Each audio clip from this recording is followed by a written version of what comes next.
Delhi red fort blast जो हुआ है, कार ब्लास्ट, उसके बारे में।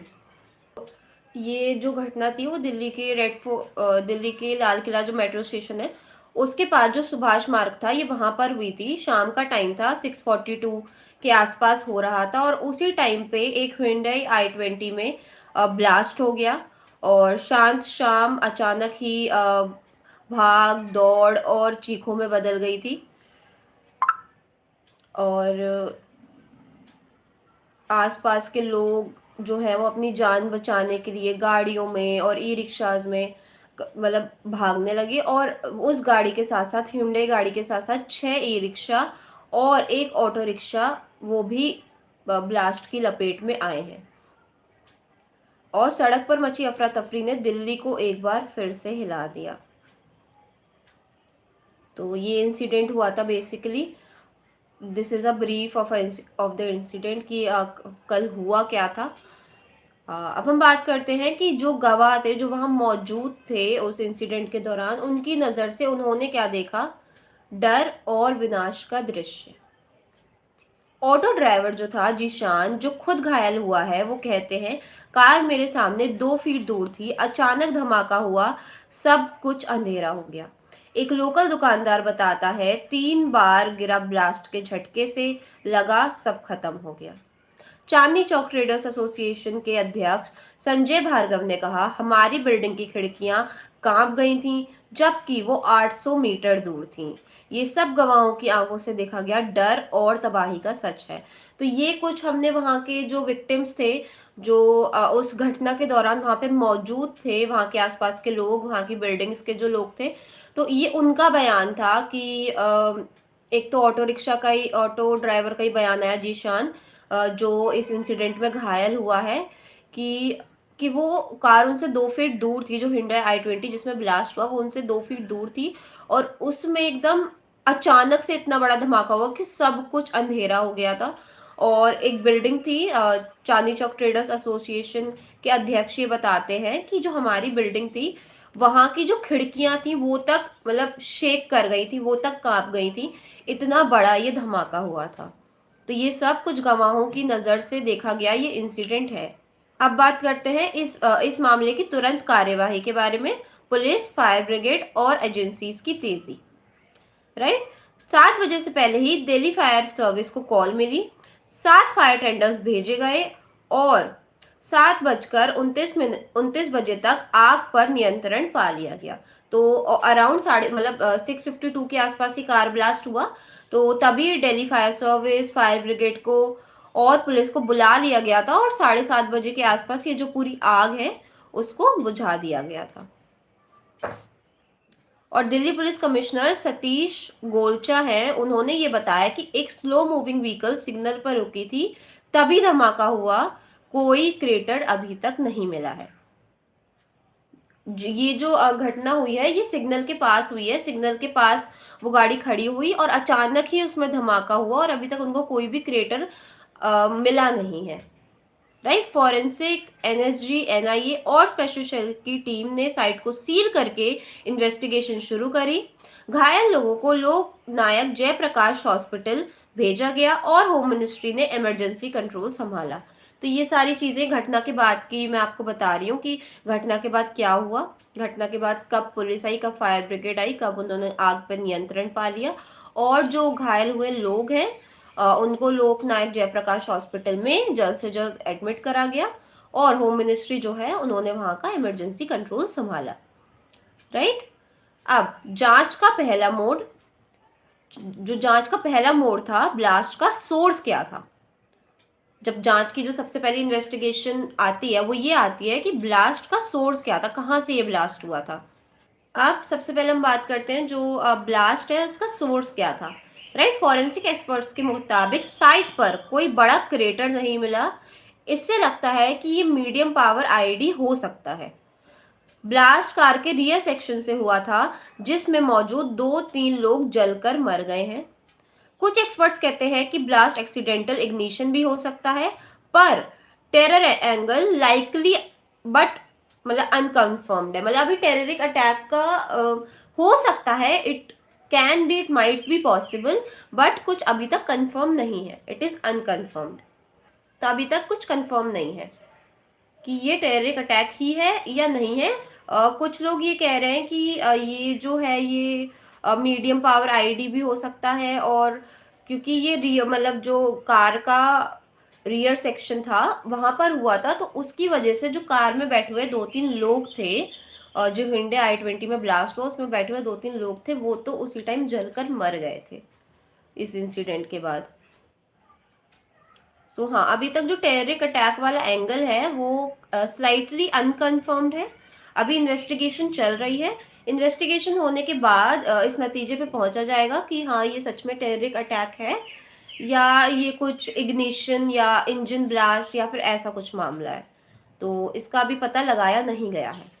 दिल्ली पुलिस ने यूएपीए और एक्सप्लोजिव्स एक्ट के तहत केस दर्ज कर लिया है। तो हाँ, इस चीज़ का केस दर्ज हो चुका है और इस पे जल्द से जल्द एक्शन लिया जाएगा कि हाँ कि इस घटना का मेन रीज़न क्या था। It is too soon to come to any conclusion कि हाँ इसी वजह से इंसिडेंट हुआ था, बट हाँ कुछ हाँ सोर्सेज के मुताबिक ये टेररिक अटैक बताया जा रहा है, बट कुछ सोर्सेज के मुताबिक इसको एक रियर सेक्शन में इंजन ब्लास्ट या इग्निशन भी माना जा रहा है। So that would be a reason.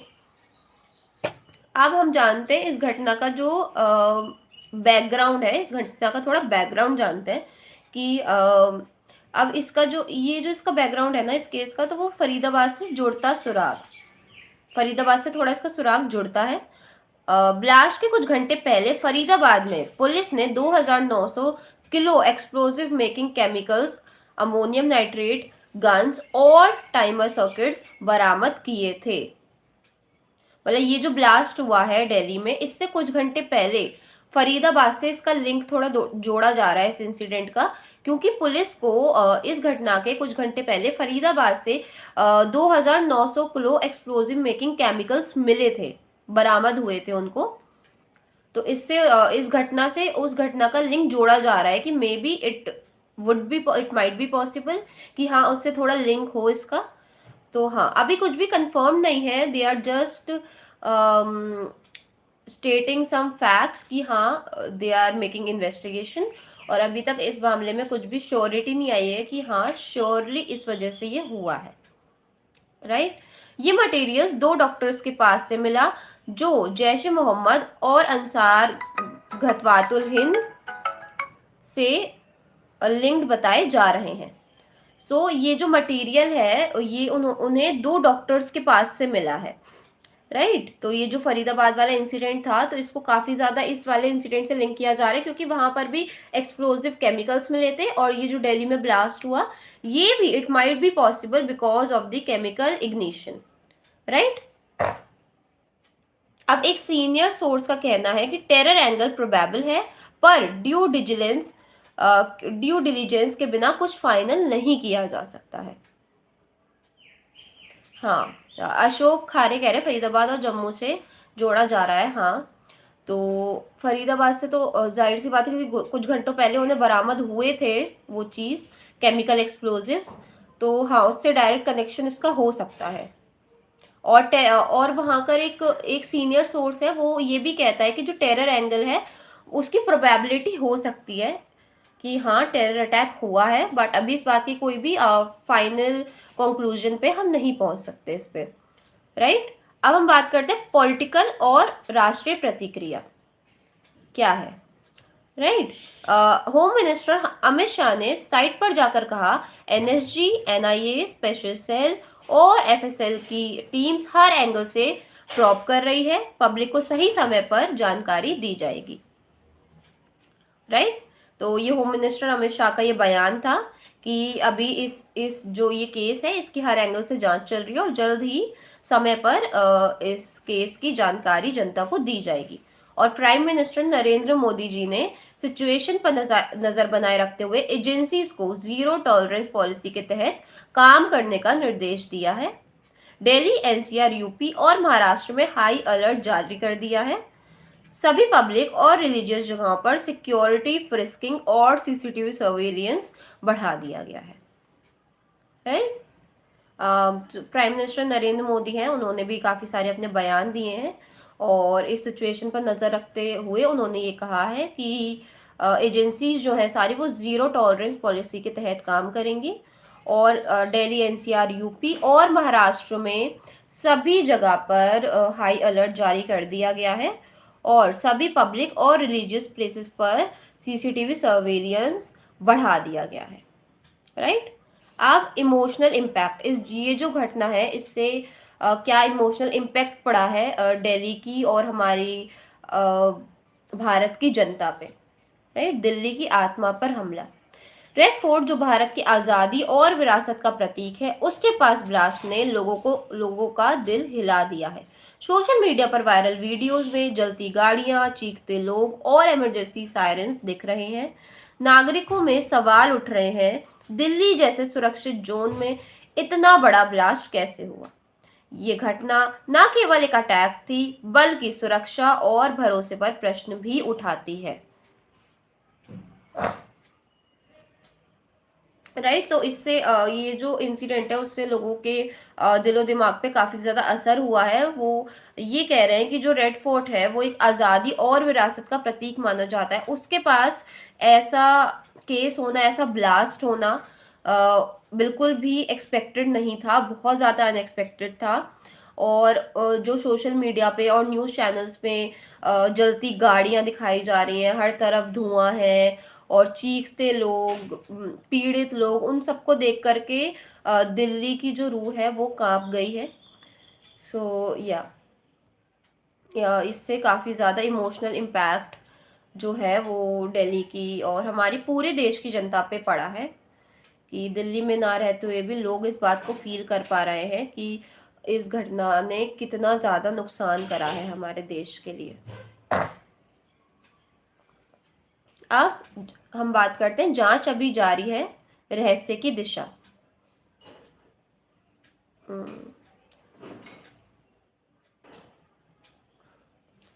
Right. तो 11 नवंबर सुबह 6 बजे तक इन्वेस्टिगेशन एजेंसीज ने अब तक ब्लास्ट का फाइनल कॉज या मास्टरमाइंड कंफर्म नहीं किया है। फॉरेंसिक और केमिकल टेस्टिंग जारी है। रिमोट डिवाइस, फोन ट्रिगर या टाइमर की पॉसिबिलिटीज चेक हो रही हैं। फरीदाबाद आर्म्स रिकवरी इस केस का सबसे बड़ा क्लू मानी जा रही है। 8-10 लोगों की मौत हो चुकी है, 20 से ज्यादा घायल क्रिटिकल केयर में। तो हाँ, ये अभी आज सुबह 6 बजे तक भी इस इन्वेस्टिगेशन की इस केस पे इन्वेस्टिगेशन चल रही थी और फाइनल कॉज या मास्टरमाइंड तो अभी तक कंफर्म नहीं हुआ है, पर इस केस का सीधा सीधा लिंक जो फरीदाबाद में केमिकल एक्सप्लोजिव मिले हैं उनसे इनका डायरेक्ट लिंक किया जा रहा है। तो हाँ, ये बहुत बड़ा सुराग है दिल्ली के लिए और फरीदाबाद के लिए भी कि इस केस के लिए वो वाला जो सबूत है फरीदाबाद में जो केमिकल एक्सप्लोजिव्स बरामद हुए हैं वो एक बहुत ही पक्का सबूत हो सकता है। और इस केस में 8 से 10 लोगों की मौत हो चुकी है, स्टैटिस्टिक्स अकॉर्डिंग टू स्टैटिस्टिक्स 8 से 10 लोगों की मौत हो चुकी है और 20 से ज्यादा लोग घायल हैं और क्रिटिकल कंडीशन में है। राइट। अब हम देते हैं कुछ इस मामले में अंतिम टिप्पणी कि एक रात जो दिल्ली कभी भूल नहीं पाएगी, कि it is one of those nights कि वो दिल्ली कभी नहीं भूल पाएगी। It was such traumatizing incident for all the Delhiites, Delhiites and Indians as well, कि ये घटना काफ़ी ज़्यादा संगीन थी, काफ़ी ज़्यादा क्या कह सकते हैं उसको, काफ़ी ज़्यादा सॉरोफुल थी सारे इंडियंस के लिए और डेलाइट्स के लिए तो स्पेशली। तो ये it is one of those nights जो दिल्ली कभी भी नहीं भूल पाएगी। हुसैन सैफी कैरेट्स रियली अ ग्रेट ट्रेजेडी अमर्स आर यूनिटी। बिल्कुल, आपने बिल्कुल सही बोला कि it is a very sad tragedy that has happened in Delhi and in India also। तो हम इस मुद्दे पे, इस केस पे एक अंतिम टिप्पणी देते हैं। रेड फोर्ट ब्लास्ट सिर्फ एक धमाका नहीं था बल्कि देश की सुरक्षा तंत्र की कसौटी थी। 11 नवंबर की सुबह तक पूरी दिल्ली सख्त पहरे में है। एजेंसीज हर लिंक को ट्रेस कर रही है। ये कहानी अभी खत्म नहीं हुई है, बल्कि एक नए दौर की जांच और चिंता की शुरुआत है। अभी 2 मिनट इस मामले में ये जो ब्लास्ट हुआ है, लोग 7 दिन बाद बोलेंगे matter of time. Hussain Saifi कह रहे हैं बट आई फील कि लोग 7 दिन बाद भूल जाएंगे, just a matter of time. I hope ये ना भूले और इस केस पे पूरी इन्वेस्टिगेशन चले, और जो इसके आरोपी हैं, अगर ये it is an incident that is caused by a criminal, तो उस क्रिमिनल को जल्द से जल्द सख्त सजा हो और इस केस की पूरी सुनवाई हो। So we really hope that कि हाँ, कि दिल्ली इस घटना से बहुत जल्दी रिकवर नहीं हो पाएगी। बहुत टाइम लगेगा उसको इस घटना से रिकवर होने में। एक डर का माहौल है पूरे दिल्ली में स्पेशली। इंडिया में तो है ही खैर लोगों के मन में, लेकिन दिल्ली में स्पेशली बहुत ही ज़्यादा, दिल्ली एनसीआर जो हो गया, यूपी हो गया, इन सब में डर का माहौल काफ़ी ज़्यादा बढ़ा हुआ है। लोग काफ़ी ज़्यादा डरे हुए हैं, सहमे हुए हैं इस इंसिडेंट से। और ये जो ब्लास्ट है सिर्फ एक धमाका नहीं है, ये एक देश की सुरक्षा है, उसके लिए एक कसौटी थी कि मतलब दिल्ली जैसे शहर में इतना ट्रैजिक इंसिडेंट कैसे हो सकता है, वो भी रेड फोर्ट के पास, इतनी ज़्यादा सेफ सिक्योर प्लेस के अराउंड ऐसा इंसिडेंट कैसे हो सकता है। तो इस पे भी काफ़ी ज़्यादा बात चल रही है। हुसैन सैफी कह रहे हैं let's hope that justice is served. बिल्कुल, हम भी यही प्रे करते हैं कि जल्द से जल्द इस केस को उसका असली क्रिमिनल मिले और उसको सख्त से सख्त सजा हो और जस्टिस डिलीवर हो, राइट।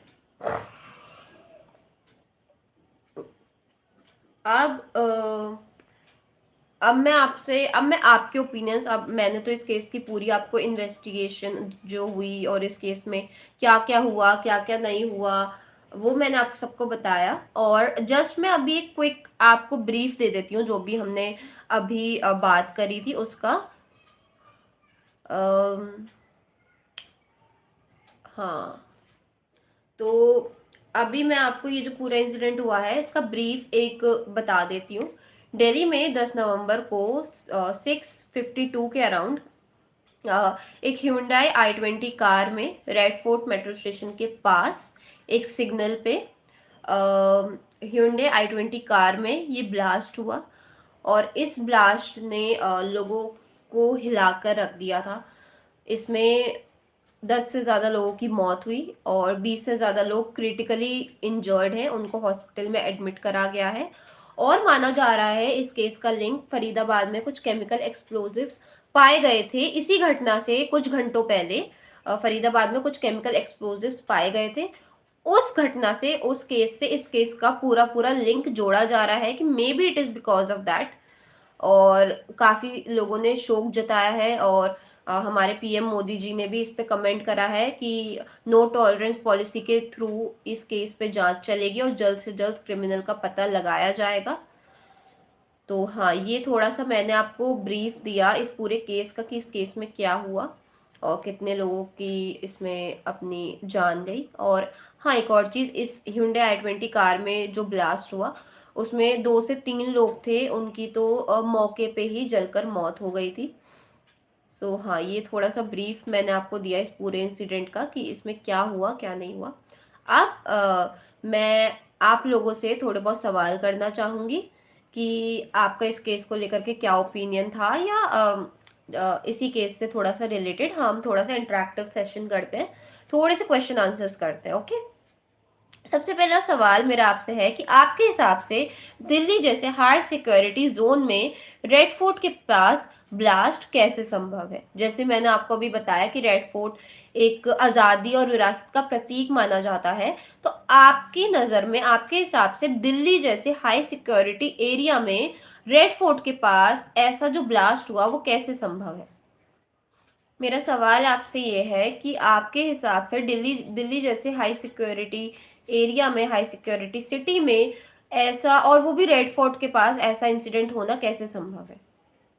सेशन अच्छा लगा हो और अभी तक आपको ये सारी चीज़ें अच्छी लगी हो तो प्लीज़ इस वीडियो को लाइक करें, चैनल को सब्सक्राइब करें और अपने ओपिनियंस कमेंट सेक्शन में ज़रूर दें। मैं आपसे मिलती हूँ बस 2 मिनट में, कहीं मत जाइएगा, देखते रहिए बिंदास भारत। नमस्कार।